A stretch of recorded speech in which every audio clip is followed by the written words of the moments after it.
Bien, amigos de Línea Directa, continuamos con ustedes. Vamos a dar la bienvenida a nuestro invitado. Él es Tomás Alba, experto en temas electorales. Buenas noches, bienvenido. Buenas noches, Carlos, y gracias por la invitación a Línea Directa y en lo que pueda para orientar a tus televidentes. Vamos, en un primer lugar, a hablar de un tema que le interesa mucho a lo que es la libertad. El día de hoy se eligió a quien es el nuevo vicegobernador regional. Él es Julio Miyamoto. Y finalmente le quitó este puesto, este lugar, a Dante Chávez Abanto, actual consejero delegado, y va a continuar siendo consejero delegado al menos hasta el mes de diciembre. Hay que recordar que Julio Miyamoto es de las filas de Alianza para el Progreso y se enfrentó a Dante Chávez. Sin embargo, esto parece que no agradó mucho a los de APP, tanto así que el señor Dante Chávez acaba de escribir en su Facebook, dice: soy de APP, tengo principios y respeto las decisiones de mi partido. Los traidores e infiltrados allá con su conciencia. Obviamente, un misil dirigido para Julio Miyamoto. Veamos la nota que hemos preparado al respecto para que usted sepa lo que ocurrió hoy día en el Consejo Regional, donde Julio Miyamoto es el nuevo vicegobernador, ganando por 6 votos contra 5 que consiguió Dante Chávez. Veamos. Fue una mañana de tensión que vivieron los 11 concejales. Después de una reñida propuesta para elegir el sistema de votación, por fin se dio a conocer al nuevo funcionario regional. Fueron 6 votos a favor del consejero por la provincia de Ascope, Julio Miyamoto Saito, en contra de 5 para Dante Chávez, consejero delegado. Con este resultado, Miyamoto asume ahora el cargo de vicegobernador regional, un hecho nada esperado para los partidarios apepistas que estuvieron como asistentes en la sala. Lamentablemente, ya lo dijo mi colega, y agradezco sinceramente, imagínense que la oposición me haya propuesto. Eso es un orgullo para mí, y para nuestro pueblo, para Trujillo y toda nuestra región La Libertad. Yo voy a trabajar por nuestro pueblo, y espero que ustedes, minuto a minuto, señores de la prensa, estén con nosotros, definitivamente. Porque cosas que están mal, las vamos a sacar al aire, porque es la única forma que los ciudadanos ya no estén más azotados. El final de esta sesión al parecer no fue el esperado para el presidente del Consejo Regional, Dante Chávez, quien manifestó que Miyamoto ya no pertenece a su partido político y espera que renuncie por ética. Con algo de desconcierto, lamentó que 3 consejeros de su partido hayan inclinado su voto a favor del consejero por Ascope. No, aún yo sabiendo de que habían 3 disidentes de nuestro partido que seguramente en estos próximos días estarán presentando su carta de renuncia al partido para que se oficialice y puedan trabajar como debe ser de un partido político, ¿no? Eso se veía venir trazado ya. Bueno, nosotros éramos 5. O sea, en APP de los 8 solamente somos 5. ¿Ustedes sabían los otros 3 no existen? ¿Iban a contar con esos votos en todo caso? Nosotros sabíamos. Así es. ¿Lo van a separar el partido? ¿O no, yo me imagino que ellos por ética. Y de no hacerlo, yo no podría contestar eso porque es un tema interno ya del partido. Para esta sesión no asistió el consejero por la provincia de Virú, Edgar García. Lo que sí hizo llamar la atención fue la presencia de militantes apepistas cerca al presidente del Consejo Regional, quienes observaron muy atentos cómo se iba desarrollando el proceso de elección.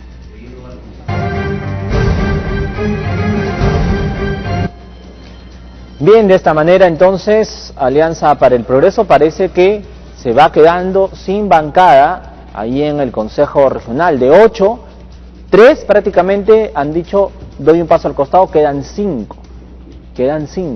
Bueno, Tomás Alba, ¿qué comentarios en líneas generales respecto a lo que ocurrió hoy día? Sí, pues estamos a lo que podríamos llamar una crónica de una muerte anunciada, ¿no? Porque anteriormente el señor Dante Chávez, tengo entendido, en una reunión de consejeros para elegir al vicegobernador, se retiró sin dar ninguna explicación, ¿no? Y de eso hay testimonios en la prensa, y aduciendo que su secretario estaba enfermo o algo por el estilo, ¿no? Y se frustró la elección anterior. Ahora ya se ha dado su nuevo vicegobernador regional, el señor Julio Miyamoto Saito. Pero hay que entender que el señor Julio Miyamoto va a tener más que todo una actitud o una actividad protocolar, ¿no? Así como el vicepresidente reemplaza al presidente cuando éste viaja o está fuera del país, el vicegobernador de igual forma, ¿no? Cumple actividades de representación. Y esto es incluso cuando el gobernador le encarga su despacho, porque en muchos casos, y se ha visto en la actual gestión, el gobernador encarga el despacho al gerente regional o a otra persona que él pueda designar. Entonces, en ese sentido, el vicegobernador no va a tener una función ejecutiva. Sin embargo, cuando estuvo, por ejemplo, el ingeniero José Murgia le había delegado algunas funciones a la vicepresidenta en ese momento, Mónica Sánchez, claro que sí, ¿no? En el caso de César Acuña, cuando era gobernador, antes que renunciara a la libertad, le había encargado funciones específicas y de mucha trascendencia a Luis Valdés en ese momento. Entonces, era un poco, y ya viene de las gestiones anteriores que el gobernador o el vicegobernador o el vicepresidente en ese momento tenían pues bastante participación dentro del Ejecutivo, dentro de las funciones. Claro. ¿Por qué no puede pasar ahora? Pero ahora con esta distancia política que estamos observando, ¿no? En la cual al parecer no ha seguido los cánones que han preestablecido los de APP, yo dudo mucho que el gobernador actual, el señor Luis Valdés, delegue funciones a este vicegobernador, ¿no? Es más, de repente lo voy a invitar para un desfile, pero no creo para que firme una resolución de importancia. Ahora, pero si es que el señor Luis Valdés viaja al extranjero, va a tener que dejarle obviamente el cargo al vicegobernador. Podría delegar a otra persona. ¿No al vicegobernador? No al vicegobernador específicamente. Así dice la norma. Claro que sí. O sea, puede delegarle al gerente general. Claro, podría hacerlo. ¿Y cuándo asumiría el vicegobernador entonces? En caso de incapacidad o fallecimiento. Claro, en ese caso sí, pues, ¿no? En el caso dado cuando, por ejemplo, hay una renuncia, etcétera, ¿no? Bueno, en todo caso ese es el panorama político complicadísimo que nos dejó César Acuña con su renuncia. Pues todo lo que estamos viviendo, la paralización que está ocurriendo en la región, se debe pues a la renuncia de César Acuña. En fin, él está en su campaña política, ni le interesará lo que sucede en la libertad, él está en otra cosa, ¿no? Bueno, en fin, allá él. No se aprobó el día de hoy, como era previsible, el voto preferencial. Los líderes políticos, Alan García, Toledo, Keiko, salían, no, hay que anular el voto preferencial. Sin embargo, en sus bancadas, dentro del Congreso, dijeron todo lo contrario. Una vez más se preveía eso, ¿no? Exactamente, Carlos. Y tal y como lo hemos conversado en unas entrevistas anteriores, en efecto, no hay la voluntad política, ¿no?, de los legisladores, de los congresistas actuales, de eliminar el voto preferencial, y por una simple y sencilla razón, y esto siempre hago recordar a los televidentes, es que ellos pues son los frutos, son los hijos del voto preferencial, y esto es dado porque el legislador liberteño, José León Rivera, ¿no?, es el que interpuso hoy día la cuestión previa para que no se debata el voto preferencial, ¿no? ¿Qué es una cuestión previa? Para que se vuelva a analizar o se vuelva a reiterar los estudios para eliminar el voto preferencial, cuando esto ya ha sido de público conocimiento, que es de interés de la ciudadanía desde hace años, ¿no? He impulsado desde el 2013 por el Jurado Nacional de Elecciones y por otros organismos electorales. Pero en fin, la cuestión previa, y para la memoria de los televidentes, la impulsa el legislador liberteño José León Rivera, que, si es bueno recordar, fue el congresista en base a este voto preferencial elegido con el número 1 por Perú Posible, ¿no? Y que no nos quepa la menor duda que en el futuro Congreso va a postular probablemente con el número 1 también por Perú Posible. Pero tal vez sin mayor suerte. Pero escuchemos lo que dicen los congresistas. Tenemos ahí en Lima, nuestra central de informaciones, que nos ha enviado una nota respecto al voto preferencial. Y ahí justamente habla José León Rivera, que quiere aparecer como héroe. Escuchen lo que dice el congresista León Rivera. Quiere aparecer como héroe ante este voto preferencial que hoy día se frustró en el Congreso. Escuchemos. Son 4 años que hemos venido debatiendo esto, que hemos venido dando argumentos, pero al final, quienes son hijos del voto preferencial, pedirlos que lo modifiquen, es una tarea titánica, créame que lo sé. No, si lo que se ha hecho ahora es acordar que el tema no se vote, sino que siga en estudios en la comisión, es una forma indirecta de haberlo mandado al archivo. El hecho que se haya votado por más debate quiere decir que esos votos iban a ser en contra del proyecto de ley. Entonces, el archivo estaba cantado, yo lo advertí, y por eso es que le lancé un salvavidas a este proyecto de ley. Bueno, creo que le estoy aclarando a mi bancada. Si no se hacía ese salvataje del proyecto de ley, hoy día pasaba al archivo definitivo. El tema no es solo la eliminación del voto preferencial, esa es la consecuencia, es la democracia interna, es decir, que los partidos previamente organicen un proceso electoral con la participación vinculante obligatoria del Jurado Nacional de Elecciones de la Oficina Nacional de Procesos Electorales fundamentalmente. Se han negado a eso, han votado en contra del Perú, han votado en contra de la democracia. Lo que acá sucede es la escopeta de dos cañones. Todos sus líderes opinaron a favor del proyecto, pero sus congresistas han votado en contra. El APRA, el fujimorismo, dignidad y democracia, fundamentalmente. Y ahora tienen el cuajo de hablar de que hay que eliminar el voto preferencial. Ellos han manejado la Comisión de Constitución 4 años. Y cuando eran 47 votos sólidos, ¿por qué no metieron el tema? No, pues, o sea, esa es por eso pasa, pues, que a nosotros nos es reacio tener que comulgar con este tipo de posiciones demagógicas a la hora de hacer una modificación. Eso lo tiene que hacer un Congreso que entra, no un Congreso que sale.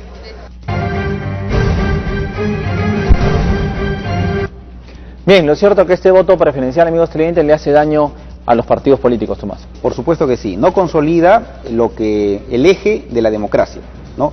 Aquí tenemos nosotros que tener claro que los congresistas para este futuro Congreso no van a ser fruto de las bases, es decir, de que haya la representatividad que se espera, ¿no? Van a ser, opino, congresistas que muchas veces invierten, ¿no? Y eso es de público conocimiento, para obtener un determinado número preferencial.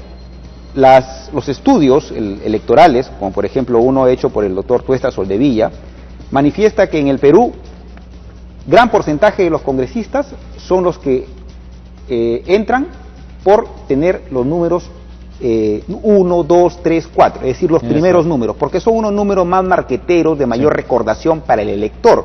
Y esos números obviamente no son producto gratuito, ¿no? Deben tener algún tipo de inversión. ¿Y cómo fiscalizar eso? No, es imposible. Ahora, estos números se compran muchas veces. Muchas veces. Mientras más dinero pongo, voy subiendo, ¿no? 3, pongo más, subo al 2, pongo más, estoy el 1, ¿no? Entonces, finalmente, todo ese dinero que se invierte, cuando llegues al Congreso vas a tener que recuperarlo de algún lado, ¿no? Porque si sumas tus 5 años, tu mensualidad de 5 años, no vas a recuperarlo legalmente o honestamente todo lo que has invertido en esa campaña. Y es ahí, Carlos, que se lleva a cabo la figura del transfugismo.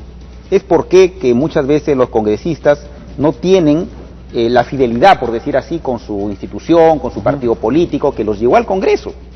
¿Por qué? Porque le dicen, si no hay los intereses que a mí me son particulares, yo me voy con mi cargo de congresista a otra bancada o me vuelvo independiente, entre comillas.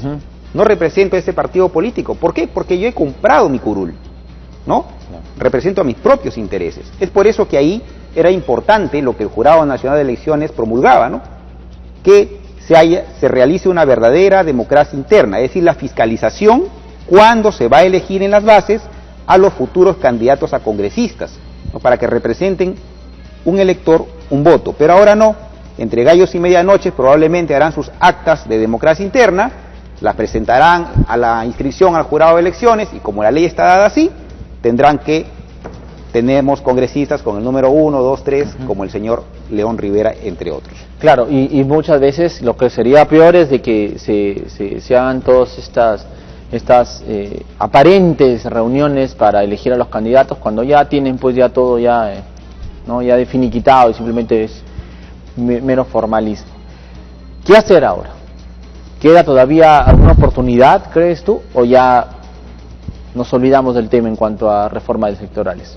¿Queda tiempo? No, honestamente no queda tiempo. Los plazos ya son casi definitivos para que todas las organizaciones políticas realicen sus elecciones internas, terminan la quincena de diciembre, si más no me equivoco. Entonces no hay tiempo ni logística ni humanamente posible para organizar una debida fiscalización de la democracia interna. Yo creo que con esto ya se zanjó el tema de que no va a haber este tipo de fiscalización ni asistencia técnica de OMPE, porque es facultativo y muchas organizaciones políticas no solicitan este apoyo de OMPE ni del jurado, y es entonces en donde vamos a tener pues candidatos de repente robacables, candidatos tránsfugas, candidatos con antecedentes penales vigentes. Y vamos a tener la misma calidad de Congreso con todo este voto preferencial. Lamentablemente se avisora un panorama así. Yo quisiera equivocarme, pero las estadísticas lo demuestran, Y esperemos pues que el elector sea cada vez más informado, ¿no? Es por eso que estamos ahora debatiendo este tema, ¿no? Quizás un poco pesimista, pero yo he tratado de ser un poco positivo en las entrevistas anteriores contigo, ¿no?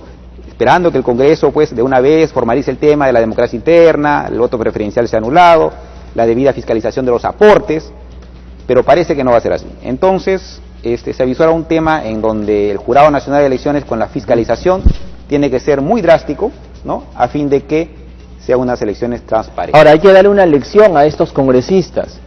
Si nos quieren poner, y de alguna manera esa camisa de fuerza con ese voto preferencial, donde finalmente algunos cuantos se van a beneficiar, ¿no? Nosotros tenemos que imponernos por encima de eso y saber elegir, y saberlos castigarlos con nuestra indiferencia, castigarlos por no votar por ellos y votar por el que consideremos el más honesto, el más inteligente, el más probo, ¿no? Entonces, creo que depende de nosotros. Tenemos, insisto yo, en estas elecciones nosotros como ciudadanos tenemos el poder de decidir.